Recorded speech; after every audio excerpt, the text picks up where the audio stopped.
तो आज का सबसे पहला प्रश्न हम लेते हैं, जैसे आजकल बहुत ज्यादा प्रचलित में एक चीज चल रही है धर्मों के बारे में। धर्मों में भी सबसे एक विशेष धर्म की बात की जाती है, जैसे सनातन धर्म के बारे में। तो सबसे पहला तो प्रश्न यही है कि सनातन धर्म जो है उसका अर्थ क्या है?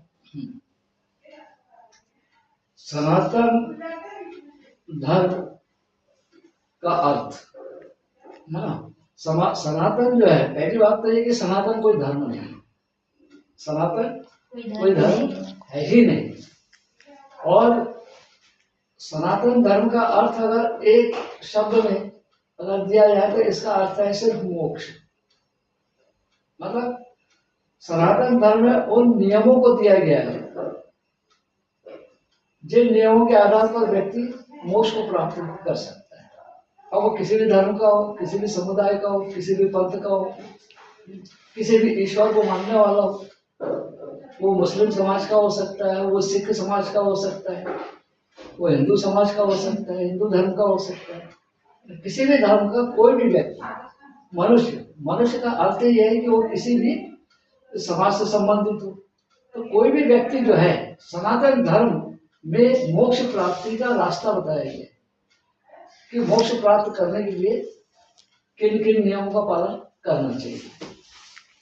ठीक है, तो मोक्ष जो है, हर व्यक्ति जो भी कार्य करता है या जो भी कर्म करता है जीवन में, उसका अंतिम लक्ष्य वो मोक्ष चाहता है कि मुझे मोक्ष मिले और जन्म मृत्यु के इस चक्र से उसको मुक्ति मिले। ठीक है, तो हर व्यक्ति जो है इसके लिए जो है सनातन धर्म मतलब वैदिक धर्म। अब वैदिक वेदों में जो सनातन शब्द का उपयोग किया है, उस धर्म का पालन करते हुए कोई भी व्यक्ति मोक्ष को प्राप्त करता है। तो सनातन में व्यक्ति के मोक्ष को प्राप्त करने के लिए जैसे नियम, अपना ध्यान साधना और निष्ठा, आहार, ये बहुत सी चीजें दी हुई है कि इनका पालन करते हुए किसी की आत्मा को दुख नहीं देना, अपने स्वार्थ के लिए किसी का हित नहीं करना। ये ऐसे बहुत से नियम दिए हैं सनातन में कि इन नियमों का पालन करते हुए कोई भी व्यक्ति मोक्ष को प्राप्त कर सकता है। तो सनातन का मुख्य अर्थ जो है वो है मोक्ष प्राप्त करना। और सनातन धर्म जो कहा है वो किसी धर्म से संबंधित नहीं है कि वो कोई हिंदू धर्म है या कोई मुस्लिम धर्म है या कोई सिख धर्म है या कोई ईसाई धर्म है। ये सभी धर्म के व्यक्तियों के लिए लागू होता है। कोई भी व्यक्ति जो है सनातन धर्म का पालन करते हुए, सनातन के नियमों को पालन करते हुए मोक्ष को प्राप्त कर सकता है। जैसे कि आपने बताया कि जो सनातन है ये सभी धर्मों के व्यक्तियों के लिए सेम है।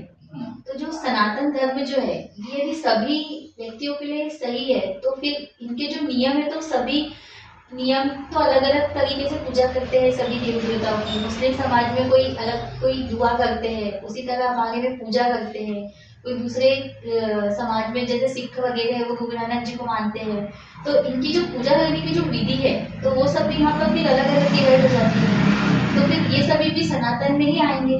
ये जो अलग अलग धर्मों की जो बात है, जैसे सिख धर्म है, मुस्लिम धर्म है, इसके लिए तो सबसे पहले हमको धर्म को समझना पड़ेगा कि धर्म है क्या।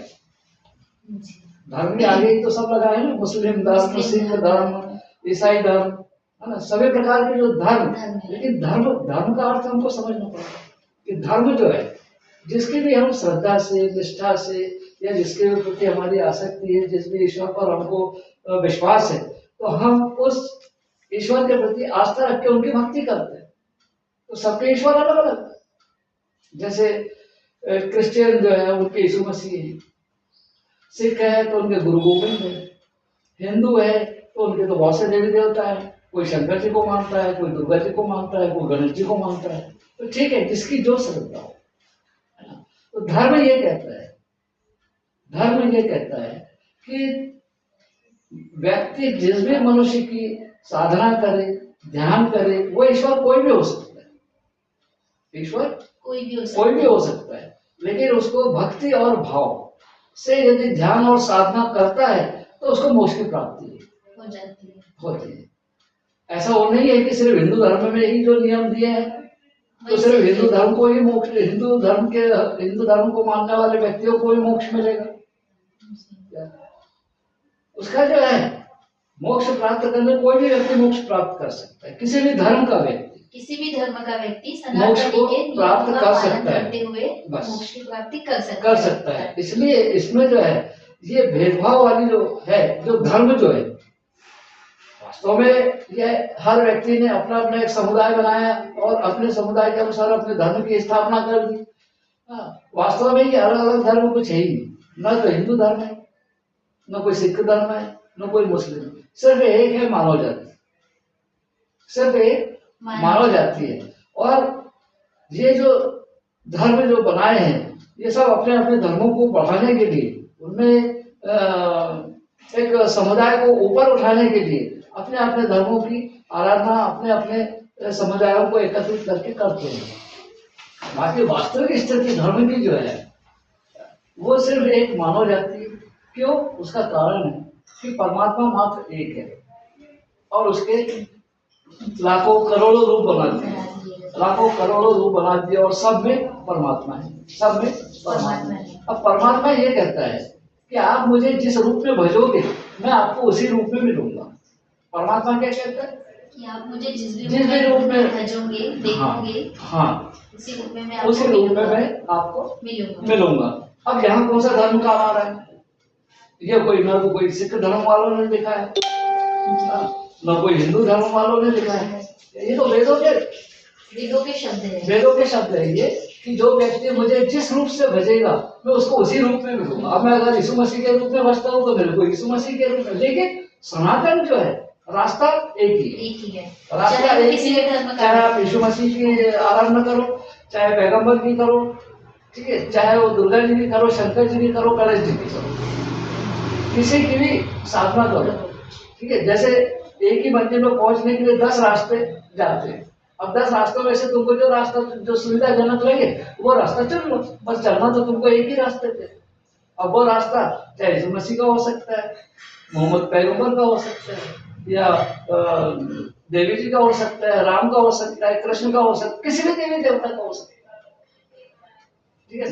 तो ये जो धर्म जो बनाए हैं ये धर्मों का वास्तविक रूप में कोई अर्थ नहीं है, महत्व नहीं है। वास्तविक धर्म वही है कि जो व्यक्ति जिसमें ईश्वर को भक्ति और भाव से भजता है, तप करता है, उसका ध्यान करता है, वही धर्म है जी। और जैसे कि आपने बताया कि जो भी व्यक्ति जो भी ईश्वर को भजता है अलग अलग समाजों में संप्रदायों के अनुसार, तो उनको उसी रास्ते पे चल के मोक्ष की प्राप्ति भी हो सकती है। हाँ, और सबके लिए जाने का मतलब मंजिल एक ही है और सबके लिए जाने के रास्ते अलग अलग है। बिल्कुल सही। सनातन जो है, सनातन क्या कहता है कि तुम सनातन यानी सत्य। सनातन का वास्तविक अर्थ क्या है? और दूसरा सत्य है। सत्य का मतलब जो शाश्वत है, जो स्थायी है, जो कभी परिवर्तित नहीं होता। सनातन का मतलब क्या है? सत्य। सत्य क्या है? सत्य ईश्वर है, सत्य सनातन है, ठीक है। सत्य जन्म है, सत्य मृत्यु है, तो ये तो शाश्वत है ना। और सनातन जो है, सत्य सनातन इसलिए है कि इसमें मोक्ष प्राप्त करने का मार्ग बताया गया है कि आपको अगर इस मार्ग से अगर चलोगे तो आपको मोक्ष की प्राप्ति हो जाएगी। इसमें किसी देवी देवता का वो नहीं है कि ये भगवान को भरोगे तो तुमको मोक्ष की प्राप्ति हो जाएगी, शंकर जी को भरोगे तो तुमको मोक्ष की प्राप्ति हो जाएगी, कृष्ण जी को भरोगे तो हो जाएगी, श्री राम को भरोगे तो मोक्ष की प्राप्ति हो जाएगी। ऐसा कुछ नहीं।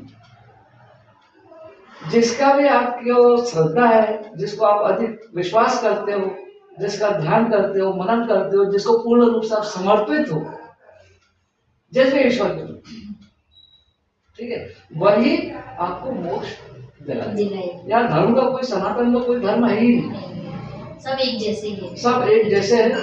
सनातन धर्म अपने आप में एक अलग ही धर्म है। उसको ये धर्म ऐसा है, सनातन धर्म के धर्म को जो है किसी के भी समुदाय के साथ जोड़ा जा सकता है। कोई भी सनातन, अगर ये धर्म मुस्लिम लोग अगर अपनाते हैं तो मुस्लिम सनातन मुस्लिम हो जाएंगे, सिख अगर जोड़ते हैं तो सनातन सिख हो जाए, हिंदू अगर इसका उपयोग करते हैं तो सनातन हिंदू हो जाए। ठीक तो है, ये जो सनातन है इसका मुख्य उद्देश्य क्या है?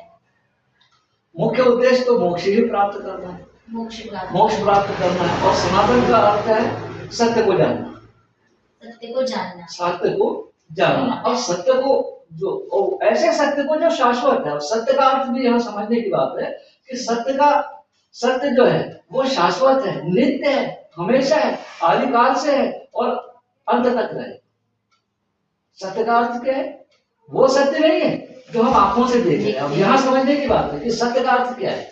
सत्य जो है, जो भी हम आंखों से देख रहे हैं वो सत्य नहीं है, बल्कि जो आंखों से नहीं दिख रहा है वो सत्य है, वही सत्य है। सत्य वो है जो हमेशा शाश्वत रहा है, आदिकाल से, जब से सृष्टि की रचना हुई है उसके पहले से भी, ठीक है ना, और उसका अंत भी नहीं है, आदि भी नहीं, वो सत्य है। तो वो सत्य को जानना है, वो सत्य नहीं जो हम दोनों आंखों से देखते हैं। ठीक है, कि अगर किसी का घर बना है यहाँ पे तो हाँ ये तो सत्य है कि ये घर सत्य है, ये असत्य है। हाँ, कोई आदमी यहाँ पे खड़ा है, ये सत्य है, ये असत्य है। जो आंखों से हम जितना देख रहे हैं वो सब असत्य है, उसको सत्य मत समझ ले, उसको सत्य मत समझ लेना। क्यों? क्योंकि ये सब नश्वर है। और सनातन क्या कहता है कि मैं सत्य हूं, आदिकाल से हूं, मेरा कोई अंत नहीं है, न कोई प्रारंभ है, न कोई प्रारंभ है, न कोई अंत है, न मैं नश्वर होने वाला हूं। तो मैं तो पहले से ही शाश्वत हूं। सनातन का अर्थ जो है वो क्या है? सत्य। और सत्य का मतलब वो नहीं जो हम दो आंखों से देख सकते हैं, क्योंकि दो आंखों से हम जितना भी संसार को देख रहे हैं ये सब नष्ट होने वाला है, नश्वर होने वाला है, सबका अंत निश्चित है। तो हम तो उस सत्य की बात कर रहे हैं जो शाश्वत है, अनादि है, अनंत है, जिसका कभी अंत नहीं होगा। उस सत्य को आपको पहचान। तो सनातन का अर्थ ये है। जबकि आजकल के जो कुछ विद्वान हैं या शास्त्रों के ज्ञाता हैं, उन्होंने सनातन का दुरुपयोग कर रहे हैं, सनातन शब्द का दुरुपयोग कर रहे हैं। वो जैसे कोई धर्म है, कोई भी धर्म हो, जैसे हिंदू धर्म कहता है कि वो हमारी बपौती है, हिंदू धर्म की बपौती है सनातन धर्म, तो हमें उसको अपना सकते हैं। ऐसा नहीं, सनातन का कोई धर्म नहीं, वो तो सभी धर्मों के साथ, वो सभी धर्मों के साथ, सनातन सभी धर्मों के साथ। जैसे जल है, जल एक गिलास पानी रखा हुआ है, तो ये सिर्फ हिंदुओं के लिए तो नहीं है, ये पानी तो कोई भी पी सकता है, सिख भी पी सकता है, ईसाई भी पी सकता है। ठीक है, तो वैसे ही ये सनातन उस एक गिलास जल के समान है जो हर व्यक्ति पी सकता है और किसी भी धर्म का पी सकता है। यही अर्थ जो है ये सनातन का है। सनातन का अर्थ है सत्य को जान, और जिसमें सत्य को जान लेता है उसी को मोक्ष की प्राप्ति होती है। जो सत्य को जान लेता है, सत्य दो आंखों से कभी नहीं देखा जा सकता। सनातन कभी भी दो आंखों से व्यक्ति न तो कोई दिखा सकता है, न तो कोई देख सकता है। ठीक है, जिसको सिर्फ अध्यात्म के द्वारा ही, भाव और भक्ति के द्वारा ही इसको जाना जा सकता है। और नहीं तो व्यक्ति को मोक्ष नहीं मिलेगा। जीवन मृत्यु के चक्र में जो है वो बार बार जन्म लेते रहेगा और सुख दुख को भोगते रहेगा। और जो सनातन धर्म है, सनातन धर्म को ज्यादातर देखा जाता है कि उसको हिंदू धर्म से ही जोड़ा जाता है। तो जो हिंदू धर्म है और जो सनातन है, तो ये दोनों में कुछ थोड़ा बहुत तो अंतर होगा, क्योंकि आजकल जो भी विद्वानों से पूछो, ज्योतिषियों से पूछो, तो ये दोनों चीजों को अलग अलग बताते हैं कि जो हिंदू है स्पेशली उनके लिए ही सनातन का यूज किया जाता है। बिल्कुल ठीक है। इन दोनों में कुछ सनातन, मैं भी बताया कि सनातन जो है उसका मतलब होता है सत्य को जानना, सत्य को जानना। और सत्य वो नहीं है जो हम आंखों से दिख रहा है। सनातन का शब्द सत्य है अर्थ, और इसको सिर्फ अंतर आंखों से ही देखा जा सकता है, जिसको थर्ड आई बोलते हैं। अध्यात्म के द्वारा, ध्यान के द्वारा, साधना के द्वारा ही इसको प्राप्त कर सकते हैं। ठीक है, अब ये जो सनातन शब्द का जो हिंदुओं ने जो ये कहते हैं कि भाई हम सनातनी हैं, हम हिंदू हैं, हम ब्राह्मण हैं, हम फलाने हैं, दिखाने हैं, या तो ये सब जो है ये लोगों को भ्रमित करने के लिए। सनातन धर्म सिर्फ हिंदू धर्म के लिए नहीं बनाया गया। सनातन का अर्थ ही अलग है, सब धर्मों से अलग। ये स्वयं अपने आप में ही एक धर्म है जिसको कोई भी अपना सकता है, उसको कोई भी अपना सकता। सनातन में तो सत्य को जानने की विधियां दी है कि आप इस रास्ते से चलो तो आपको मोक्ष की प्राप्ति हो जाएगी। अब वो कहाँ किसी धर्म से जुड़ा है? किसी धर्म सनातन ये थोड़ी बोलता है कि भगवान राम की पूजा करो तो तुमको मोक्ष मिल जाएगा। सनातन ये थोड़ी बोलता है कि शंकर जी की पूजा करो तो तुमको मोक्ष मिल जाएगा। ऐसा कहीं है? कहीं वेदों में नहीं लिखा है, कहीं कुछ नहीं। लेकिन हम अपने स्वार्थ की, मतलब ये जो मिथ्या चलते आ रही है हाँ। कि जो सनातन धर्म है ये सिर्फ हिंदू लोगों के लिए ही बनाया गया है, हाँ, ये गलत है, ये एकदम गलत है। और लोग जो है इसको भ्रमित सच कर रहे हैं कि मानते हम हैं। सनातनी हैं। हम सनातनी है, हाँ। भगवान राम की बहुत ज्यादा पूजा भक्ति करते हाँ। हैं, हम बोलते हैं हम सनातनी है। हाँ। और जो मुस्लिम होते हैं उनका फिर यहाँ पे विरोध करते हैं। जैसे अभी राम मंदिर बन रहा था, वहाँ पर भी कुछ विरोध चल रहा था। हाँ। कि यहाँ पे मस्जिद बनना चाहिए, कुछ लोग बोल रहे थे कि वहाँ राम मंदिर बनना चाहिए। बिल्कुल सही है। जो भी क्या तो जिन्होंने सत्य को जाना है उनको मोक्ष मिला है। जैसे उदाहरण के लिए यीशु मसीह, अब यीशु मसीह तो हिंदू नहीं थे, ईसाई धर्म के थे। ईसाई धर्म के थे जी। ईसाई धर्म के थे जी। है? तो उनको मोक्ष की प्राप्ति हुई, उनको मोक्ष की प्राप्ति हुई। बहुत से लोगों का उन्होंने कल्याण भी किया, बहुत लोगों का भला किया, दुखों को दूर किया लोगों के, तो उनको मोक्ष की प्राप्ति। ठीक है। अब इसमें जो देवी देवताओं को यदि हम माने, है ना, कि बहुत से देवी देवता हैं जिनकी हिंदू धर्म में पूजाएं होती है या किसी भी धर्म में पूजा होती है, यीशु मसीह में होती है या किसी में भी होती है, तो ये जो शरीर धारण करके यदि कोई व्यक्ति आता है और उसको मोक्ष की प्राप्ति पहले ही हो चुकी है तो वो तो लोगों का कल्याण करे, उसी के लिए आया है। उसका जन्म ही लोगों का कल्याण के लिए हुआ है, उसको मोक्ष की प्राप्ति तो पहले जन्म में भी हो सकती है। ठीक है। अब जो शरीर जो धारण किया हुआ है ना, तो इसके ये जिसको मोक्ष प्राप्त हो गया है, तो उस मोक्ष को प्राप्त करने वाला भी कोई दूसरा है, उसको मोक्ष की प्राप्ति दिलाने वाला कोई दूसरा ईश्वर है। जैसे उदाहरण के लिए अपन मानते हैं कृष्ण जी को, कि कृष्ण जी कहते हैं कि मैं ही भगवान हूँ, मैं ही ईश्वर हूँ, मैं ही जल में भी हूँ, वायु में भी हूँ, मैं ही जन्म हूँ, हाँ, मेरे कारण जन्म होता है, मेरे कारण लोग सब मुझ में समाते हैं, मृत्यु। ये शब्द कौन बोल सकता है? जिसको मोक्ष की प्राप्ति, जो परब्रह्म से मिल चुका हो।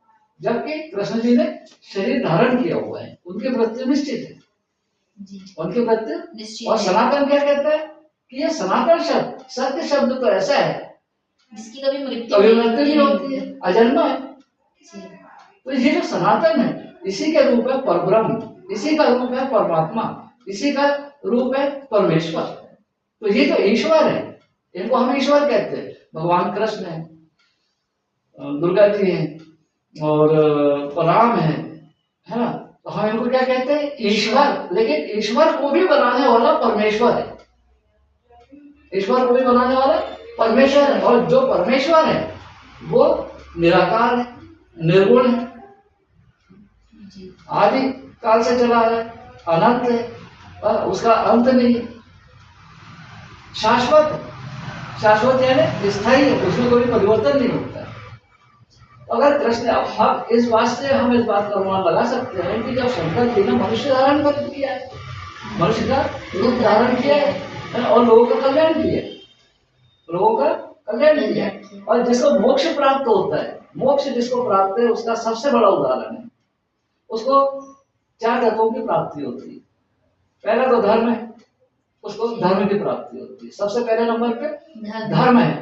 धर्म मतलब कौन सा धर्म? वो नहीं है कि तुमने किसी को दान दे दिए, कोई वेदों को पढ़ लिया, है ना, कोई तुमने जो वेदों में जो लिखा है या ग्रंथों में जो लिखा उसका प्रचार कर दिया, वो धर्म नहीं है। ठीक है। धर्म का मतलब है कि धर्म को तत्व से जानना। धर्म मतलब प्रकृति, प्रकृति को तुमने जब तत्व को जान लोगे कि प्रकृति का गुण क्या है, प्रकृति क्या करती है और प्रकृति से क्या क्या होता है मनुष्य के अंदर, मनुष्य का प्रकृति पर क्या प्रभाव है, और जब इसके बाहर निकल जाओगे, जब इसके बाहर निकलोगे और बाहर निकल के और जब ये आत्मा तुम्हारी जब परमात्मा में लीन हो जाएगी, तब तुमको मोक्ष की प्राप्ति होगी। कहने का अर्थ ये है कि सनातन शब्द जो है वो आंखों से देखने वाली चीज नहीं है, और उसको कोई आंखों से दिखा भी नहीं सकता। और सनातन हर व्यक्ति है, सनातनी हर व्यक्ति है। क्यों? क्योंकि परमात्मा का अंश हर व्यक्ति के अंदर, आत्मा से भी ऊपर परमात्मा, उस परमात्मा का अंश हर व्यक्ति के अंदर है। ठीक है, लेकिन हम आत्मा और परमात्मा को अलग अलग करते हैं। हम परमात्मा तक तो पहुंच ही नहीं पाते, हम तो आत्मा, मन और बुद्धि से ही काम करते हैं। हमको आकर्षण मिला बाहर से, इन आंखों ने आपको आकर्षण दिया, ये मकान अच्छा है, ये गाड़ी अच्छी है, ये ऐसा है, ये धन दौलत है, ये बच्चे हैं, ये पत्नी है, ये परिवार है। ये आकर्षण हमको कहाँ से मिला? सब बाहर से मिला। और ये आकर्षण हमको किसने दिया? आंखों ने दिया। ठीक है, तो ये बाहर की जो चीजों को देख के हमने क्या किया कि उसमें हमको आनंद मिला, सुख मिला, हमने उसको स्वीकार किया। लेकिन वास्तविक रूप में क्या है? वो असत्य है। वो क्या है? क्यों? क्योंकि नश्वर है, नष्ट होने वाला है, कोई स्थायी नहीं है। ना माता पिता स्थायी है, ना बच्चे स्थायी है, ना धन स्थायी है, ना आंखों से दिखने वाली हर चीज, कोई भवन है, कोई कार है, कोई मोटर है, कोई कुछ है, व्हीकल है, कोई भी कुछ भी स्थायी नहीं है। इनका एक दिन अंत होना आवश्यक है। ठीक है, तो धर्म का अर्थ जो है, धर्म का अर्थ यह है तत्व से परमात्मा का ज्ञान रखना। तो जिसने परमात्मा को तत्व से, जो धर्म मतलब जो परमात्मा को तत्व से जान लेगा। तत्व से जानना मतलब प्रकृति से हट जाना। प्रकृति का उसके ऊपर कोई प्रभाव नहीं पड़ेगा। जब प्रकृति के कारणों का उस पर कोई प्रभाव नहीं पड़ेगा, कोई भी आकर्षण प्रकृति का उसको मोहित नहीं करेगा। ठीक है ना? तब जो है, तब व्यक्ति का मन जो है, आत्मा जो है, वो बाहरी चीजों से अलग होकर वो परमात्मा में लीन हो जाती है, और तब व्यक्ति को मोक्ष मिलता है। ठीक है, तो धर्म का अर्थ समझ में आया? धर्म जो है, धर्म वो है जो सनातन, जो सत्य है, जो शाश्वत है, जो प्रारंभ, जिसका प्रारंभ भी नहीं है और जिसका अंत भी नहीं है, वही सनातन है। और ये सनातन जो है, ये हर व्यक्ति के अंदर, चाहे हिंदू हो, चाहे मुस्लिम हो, चाहे सिख हो, चाहे ईसाई हो, और जो भी इस सनातन धर्म का पालन करता है, उसे मोक्ष की प्राप्ति होती है। अच्छा, जो सनातन धर्म है, इसकी संस्थापक किसी ने तो की होगी सनातन धर्म, क्योंकि अभी थोड़े ही दिन हुए कि ये प्रचलन में आया है। बाकी इसके पहले तो कोई जानता ही नहीं था सनातन धर्म जैसी भी कोई चीज होती है। हाँ, तो इसका थोड़ा सा इतिहास के बारे में बताइए। ये जो सनातन में, जो सनातन जो है, वैसे तो वेदों में जो है, ये वेद जो है, ये भी वेद जो लिखे गए। अब सबसे पहले तो वेद जो है वो कैसे लिखे गए, है ना? तो वेद जो है ये 92 ऋषि मुनि या ऋषियों द्वारा, जिनको परब्रह्म की प्राप्ति हो चुकी थी। वेद जो लिखे गए वो कैसे लिखे? 92 ऋषियों द्वारा, जिन्हें परब्रह्म की, परमात्मा की या परमेश्वर की, है ना, या सनातन की प्राप्ति हो चुकी थी। उनके द्वारा ध्यान और साधना में जाकर शब्द जो बोले गए वो शिष्यों को सुनाया गया। वो हाँ, और उन शब्दों से वेद लिखे। अब ये वेद जो लिखे हैं, ये तो पहला वेद हो गया। वेद शुरू में एक ही था, वेद प्रारंभ में एक ही था, जो 92 ऋषि मुनियों, जिनको परमात्मा की प्राप्ति हुई थी, परमेश्वर की यानी सनातन की प्राप्ति हुई थी, जो सत्य की प्राप्ति कर ली थी। सनातन यानी सत्य। लेकिन लोग सत्य किसको समझते हैं? जो हम आंखों से देखते हैं उसको सत्य समझते हैं। ये बहुत बड़ी मूर्खता है लोगों की, जो बाहर देख रहे हैं उसको सत्य समझते हैं, जबकि ये पूरा असत्य है। क्योंकि एक दिन सब नष्ट होने वाला है, तो सत्य कहाँ से होगा? ये तो नष्ट हो रहा है ना। और सनातन क्या कहता है कि सनातन तो कभी नष्ट ही नहीं हो सकता, शाश्वत है, वो तो स्थायी। ठीक है, कई करोड़ों वर्षों पहले से उसका ना कोई आदि है, प्रारंभ है, ना अंत है, ये सनातन है।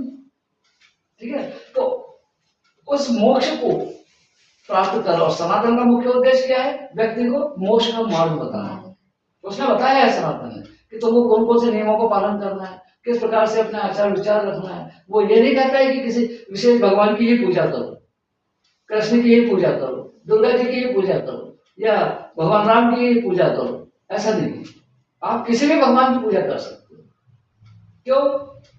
क्योंकि ब्रह्म जो है, जो परब्रह्म है, जो परमात्मा है, उसका अंश इन दो आंखों से जो हम देख रहे हैं उसमें भी है और हमारे भीतर भी, हर जीव में, निर्जीव में भी और सजीव में भी। ठीक है? तो अब सवाल ये है कि निर्जीव तो वहां पहुंच नहीं सकता मोक्ष के रास्ते में, जीव जा सकता है, लेकिन वो भ्रमित है इस प्रकृति से। प्रकृति ने उसको भ्रमित करके रखा है, इसलिए वो इस प्रकृति को छोड़ नहीं पाता है। जब तक तो ये प्रकृति से, अब प्रकृति को छोड़ने का अर्थ ये भी नहीं है कि आप अपने घर परिवार को छोड़ दो। प्रकृति को छोड़ने का मतलब ये भी नहीं है कि जंगल में जाके और तपस्या करो। ठीक है? इसका तुम्हारे धर्म को प्राप्त करने के लिए या मोक्ष को प्राप्त करने के लिए ऐसा भी नहीं है कि व्यक्ति अपने वस्त्रों भगवा चोला पहन ले, या बाल बढ़ा ले, या तिलक लगा ले, या गले में माला लगा के घूमे। उससे भी मोक्ष, इससे मोक्ष की प्राप्ति नहीं होती। ये तो आडंबर है, पाखंड है, इसका नाम पाखंड है।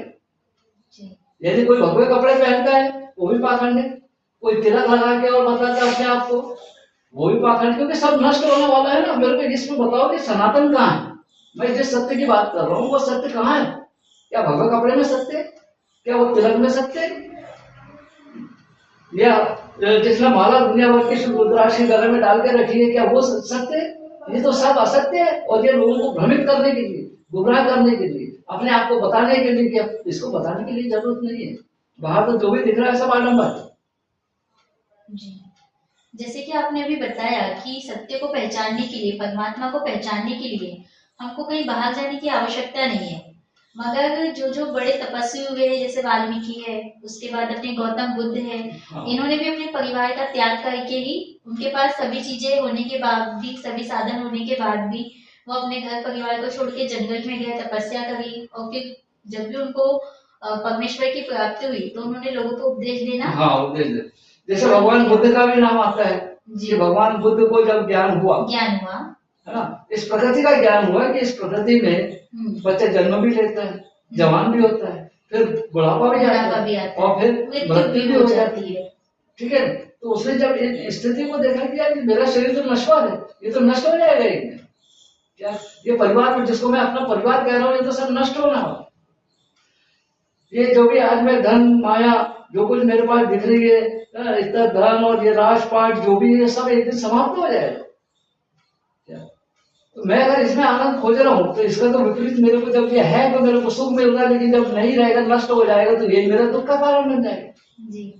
जब ये इस प्रकार के उनके विचार जब उनके मन में उठे कि मेरे को इन चीजों की कोई आवश्यकता नहीं, तो इन्होंने व्यक्तिगत रूप से इस बात पे विचार करते हुए कि ये तो सब नष्ट होने वाला, इसलिए इसको छोड़कर जंगल में चले गए। पत्नी को, बच्चों को, राजपाट, धन दौलत सब छोड़ के जंगल में चले गए। ठीक है? और वहां और वहां उन्होंने जाके और फिर तपस्या करी। उन्होंने प्रकृति का त्याग कर दिया। उनको प्रकृति से कोई लेना है ना, कुछ नहीं। क्या था उनके पास? एक धोती पहनते थे और एक धोती ओढ़ते थे, बस, और लोगों का कल्याण किया। मगर यहाँ पर अब उनकी शादी वगैरह तो सब हो गई थी, बीवी बच्चे भी थे उनके।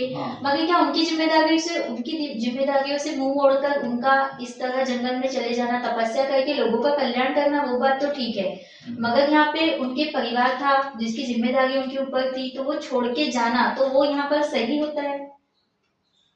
जैसे आपने बताया कि मोक्ष की प्राप्ति करना है तो उसके लिए हमको कहीं बाहर जाने की जरूरत नहीं है, किसी को दिखावा करने की आवश्यकता नहीं है, भगवे कपड़े पहनने की आवश्यकता नहीं है। मगर फिर वो जंगल में चले गए अपने घर परिवार त्याग के, तो फिर ये तो गलत है।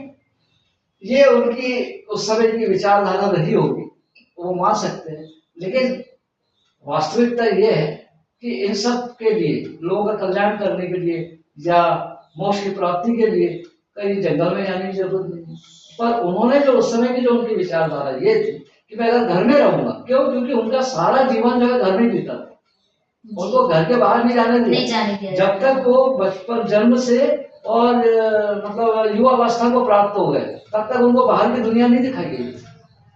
और जब एक बार वो घूमने के लिए गए तो उन्होंने एक अर्थी देखी, वृद्धावस्था को देखा, बीमार व्यक्ति को देखा। तो इन सब चीजों को देख के वो अचानक उनके क्या, ये तो सब ये है, यहाँ तो सब नष्ट होने वाला है, सब कितने तकलीफ में है वो। तो इसलिए उनकी जो विचारधारा थी उस समय की कि मैं अगर घर में रहूंगा तो मैं लोगों का कल्याण नहीं कर सकता, मैं घर में अगर बना रहूंगा। क्योंकि उनके जो माता पिता है वो नहीं चाहते थे कि ये बात, क्योंकि उनके पास तो इतनी धन दौलत और सब कुछ राजपाट सब कुछ था, तो वो ये नहीं चाहते थे कि मेरे पुत्र को बाहर का वातावरण देखे और बाहर का वातावरण का प्रभाव मेरे पुत्र पर पड़े। ये उनका स्वार्थ है। किसका? उनके माता पिता, उनका माता पिता। तो उनको राजपाट के बाहर जाने नहीं दिए। उनका जो घर था वो घर के बाहर भी उनको नहीं जाने दिए युवावस्था तक। एक दिन होता अचानक घर से बाहर निकले और सारी परिस्थितियों को देखा और उनके मन में वैराग्य आ गया कि मेरे को तो जन कल्याण करना है, लोगों की सेवा करना है, उनको वास्ता रखना है, मेरे को खोजना है कि सत्य क्या है। अगर ये सब असत्य है, ये सब असत्य है, ये माता असत्य है, ये पिता असत्य है, ये मकान वगैरह है, ये राजपाट है, ये धन दौलत है, ये सब अगर असत्य है, ये यदि सब असत्य है तो सत्य क्या है? तो सत्य की खोज, वो तो सनातन की खोज में उन्होंने घर छोड़ा। मगर वास्तविकता देखी जाए तो हाँ, जो अपने को मोक्ष की प्राप्ति करना है, सनातन को प्राप्त करना है, सत्य को देखना है, जानना है, तो घर छोड़ने की आवश्यकता नहीं, बिल्कुल नहीं है। इसी का उदाहरण हम लेते हैं जी, कृष्ण जी का उदाहरण लेते हैं। ठीक है, कृष्ण जी को जन्म से ही मोक्ष प्राप्त था, उनके पास धर्म था। धर्म मतलब मैंने कहा ना कि धर्म क्या है? जिसको प्रकृति का ज्ञान, प्रकृति का ज्ञान नहीं, परब्रह्म का ज्ञान। ये तो ब्रह्म है, प्रकृति तो परब्रह्म का ज्ञान है। तो धर्म का मतलब क्या है कि प्रकृति को तत्व से जानना, परब्रह्म के पास पहुंचना, यही रास्ता सनातन है। सनातन का अर्थ क्या है? प्रकृति को पहचानो, यहाँ के प्रभाव को पहचानो, ठीक है, इससे मुक्त हो जाओ और ईश्वर में लीन हो जाओ, तब तुमको मोक्ष मिलेगा। ठीक है, तो अब अगर हम कृष्ण जी का उदाहरण लेते हैं तो कृष्ण जी को तो जन्म से ही धर्म, अर्थ, काम और मोक्ष की प्राप्ति थी। धर्म यानी उनको तत्व से ज्ञान था कि परमात्मा क्या है, मतलब सनातन का अर्थ उनको जन्म से ही मालूम था। सनातन यानी सत्य, और ये सत्य वो सत्य नहीं जो आंखों से दिखता है, वो सत्य नहीं है।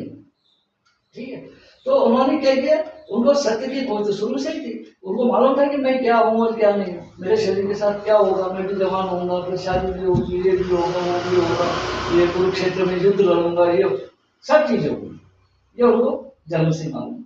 उनके पास में धर्म है। ये धर्म समझ में आया ना कौन सा धर्म है? ये धर्म वो नहीं है कि कथा वाचकमाला या जो भी हम रामायण बता रहे हैं या ये कर रहे हैं, वो सत्य नहीं, वो घटनाएं सत्य नहीं है। ठीक है, चाहे रामायण की हो, चाहे महाभारत की हो, चाहे जो भी। ठीक है, ये धर्म नहीं है। तो एक तो धर्म की उनको प्राप्ति थी, मतलब परमेश्वर की प्राप्ति। धर्म मतलब परमेश्वर की प्राप्ति है ना। और आज के युग में या पहले भी क्या था? हम ईश्वर के भक्त हैं। ईश्वर मतलब ईश्वर जो है वो ईश्वर जो है किसी शरीर में हम देख रहे हैं, किसी शरीर में देख रहे हैं, जबकि यह सत्य। अब इसका अर्थ ये भी नहीं है कि भाई ईश्वर है ही नहीं, वो ईश्वर जो बता रहे हैं, लेकिन उनको ईश्वर बनाने वाला भी है परमेश्वर है। और वो ईश्वर क्यों बने? क्योंकि उन्होंने परमेश्वर की प्राप्ति कर ली है, इसलिए उनको परब्रह्म चाहिए हो गया।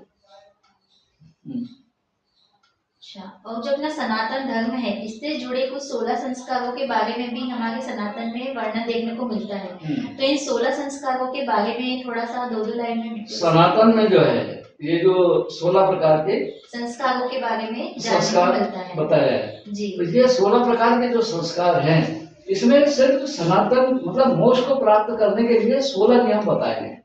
जी, मतलब जो जिसको ये जो 16 संस्कार कहे गए हैं, ये वास्तव में 16 नियम हैं। हाँ, ये 16 नियम है मोक्ष प्राप्ति मोक्ष करने के। प्राप्ति के 16 नियम। हाँ, है ना, कि आपको भोजन कैसा करना है, आपको दूसरों के साथ व्यवहार कैसे करना है, ठीक है ना, और अपना प्रतिहार वगैरह वो कैसा रहेगा, यम नियम, है ना, और आहार प्रत्याहार, तो ये सब जो है ये 16 प्रकार से उसके नियम बताए कि मनुष्य को अपना जीवन कैसे जीना चाहिए, तब तो मोक्ष के मार्ग जाओ।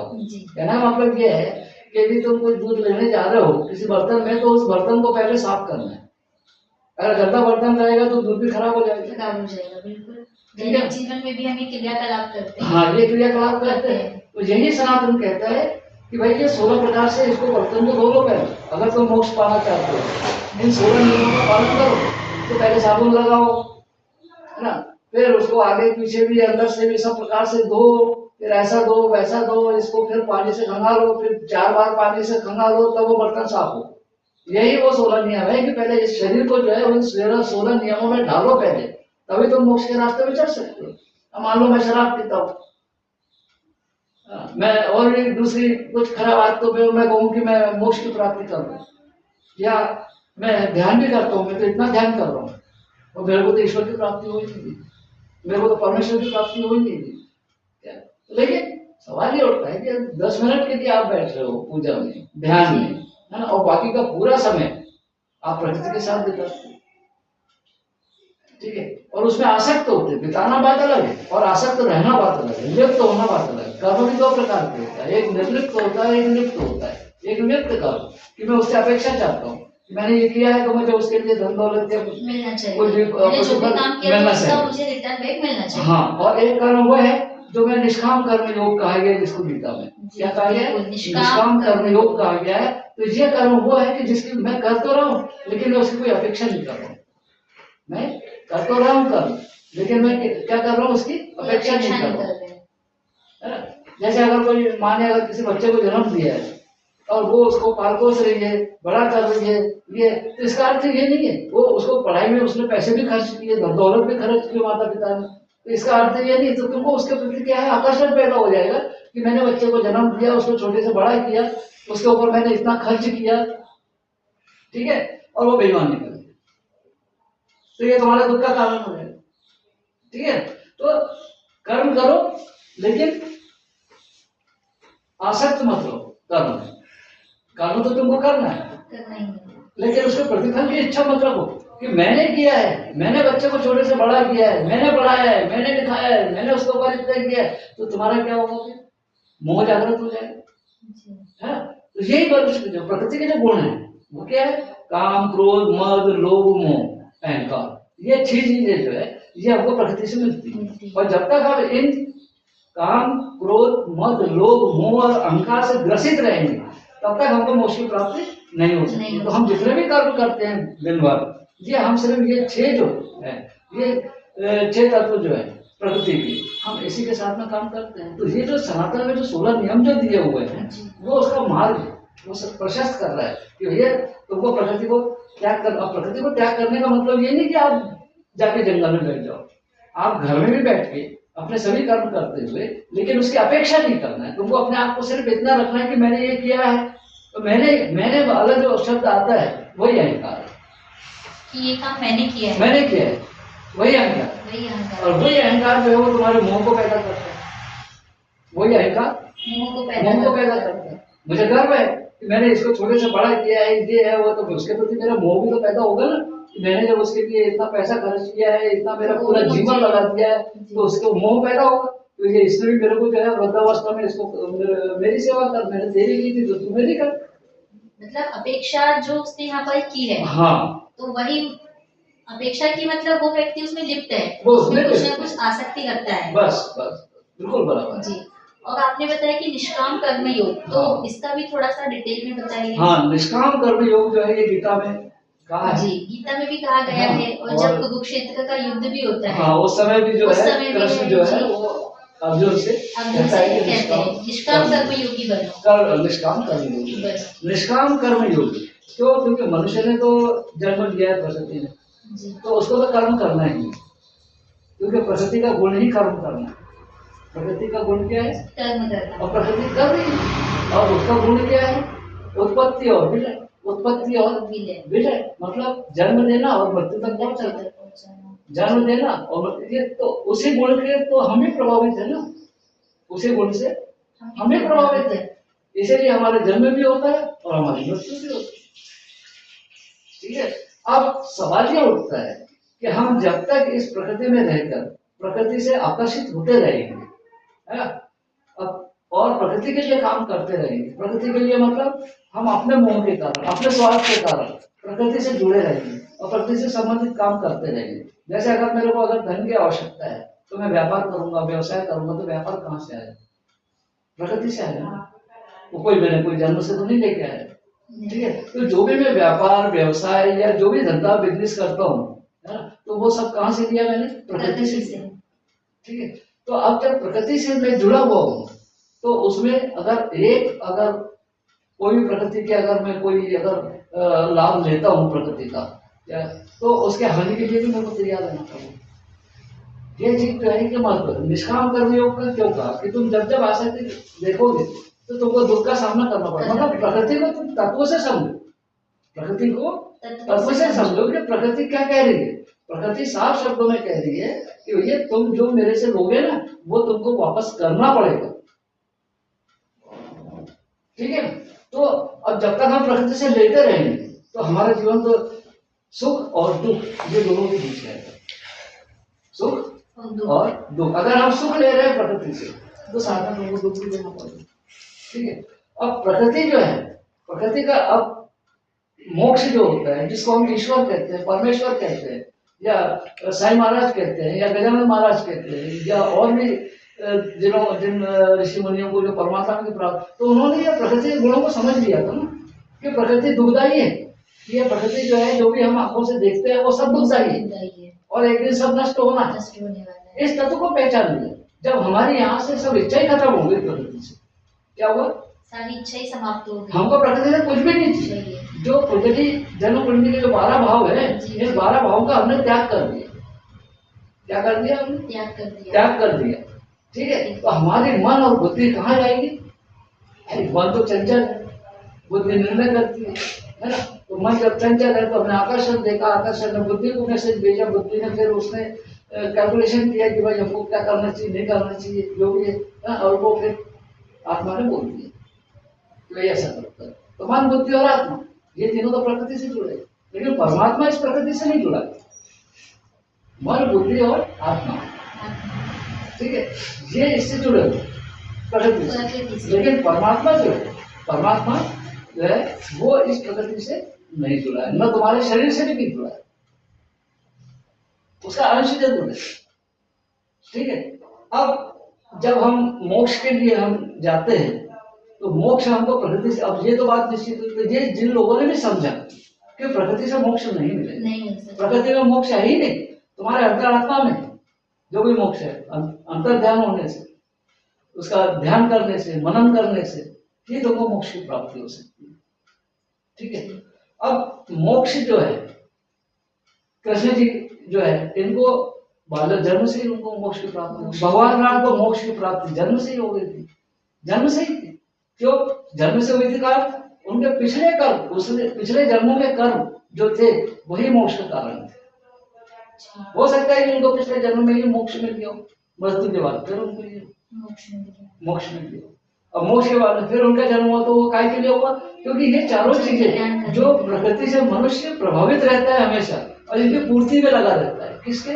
धर्म, अर्थ, काम और मोक्ष, इसके पूर्ति में लगा रहता है। क्योंकि ये चारों चीज हर व्यक्ति के पास नहीं होती है, और जिनके पास होती है उसको मोक्ष प्राप्त हो जाता है। धर्म मतलब सत्य का ज्ञान, और सत्य वो नहीं जो आंखों से दिखता है, सनातन वो नहीं है जो आंखों से दिख रहा है। अब आंखों से हम बोल रहे हैं, अब कई ऐसे पाखंडी लोग हैं जो भगवा कपड़े पहन लिए, माला डाल दिए, तिलक लगा लिए और हजारों लाखों के रुद्राक्ष का वो पिंड बना के ऊपर और वो लगा दिए, भाई हम तो सनातनी है। ये पाखंडी लोग हैं, ये सनातनी नहीं है। पाखंड फैला रहे हैं, पाखंड फैला रहे हैं। क्योंकि सनातन जो है वो सत्य है जो निराकार है, उसका कोई आकार नहीं है, निर्गुण जिसका कोई गुण नहीं है, और वो सच्चिदानंद है। क्या है? सच्चिदानंद है। सच्चिदानंद है। वो हमेशा आनंद नहीं आनंद रहता, में रहते हैं। उसके जीवन में ना तो कोई सुख आता है ना दुख आता है, और ना वो जो 12 जो कुंडली के हैं उसको कोई प्राप्ति की जरूरत रहती है कि मेरे को ये मिलना चाहिए करके। तो आज हम जो भी ले रहे हैं अपने दुख को पैदा कर रहे हैं, इस प्रकृति से हम जो भी ले रहे हैं हम अपने दुख को पैदा कर रहे हैं। जैसे हर चीज के दो पहलू होते हैं, उसी तरह यदि हाँ। प्रकृति से कुछ लेंगे तो, यदि प्रकृति से सुख लेंगे तो आपको दुख भी देना पड़ेगा। बिल्कुल सही। तो हमको सबसे पहली बात तो ये है कि एक चीजों को हमको समझना पड़ेगा कि धर्म क्या है ना।